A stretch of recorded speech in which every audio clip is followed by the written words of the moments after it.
সময় পেলেই বঙ্গবন্ধু কন্যা ছুটে যান জন্মভিটায়। রাষ্ট্রীয় সফরের বাইরে ব্যক্তিগত সফরেও নেতাকর্মীদের সঙ্গে মতবিনিময় সহ নানা অনুষ্ঠানে যোগ দেন তিনি। আনন্দঘন সময় কাটান প্রিয়জনদের সঙ্গে।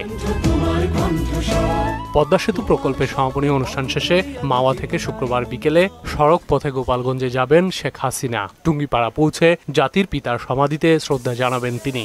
পরদিন শনিবার সকালে দলীয় নেতাকর্মীদের সঙ্গে মতবিনিময়, শেখ মুজিবুর রহমানের স্মৃতি বিজড়িত জিটি সরকারি প্রাথমিক বিদ্যালয় বঙ্গবন্ধু কর্নার উদ্বোধন ও শিক্ষার্থীদের মাঝে শিক্ষা উপকরণ বিতরণ সহ কয়েকটি অনুষ্ঠানে যোগ দেবেন তিনি।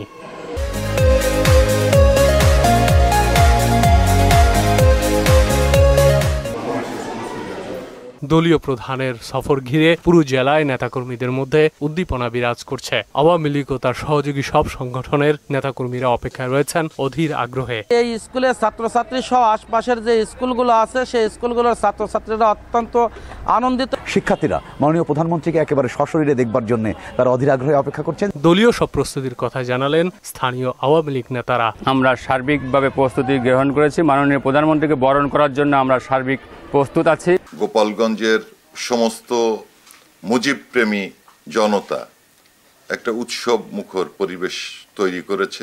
আর নিরাপত্তা সহ সব ধরনের প্রস্তুতির কথা জানালেন জেলা প্রশাসক। মাননীয় প্রধানমন্ত্রীর এই সফরকে উৎসবমুখর এবং নিরাপদ করার লক্ষ্যে আমরা প্রশাসন, আইন শৃঙ্খলা রক্ষাকারী বাহিনীর সাথে নিরাপত্তা সমন্বয় সভা করেছি। আমাদের সকল প্রস্তুতি সম্পূর্ণ করেছি। শনিবার দুপুরের পর গোপালগঞ্জ ছাড়বেন প্রধানমন্ত্রী।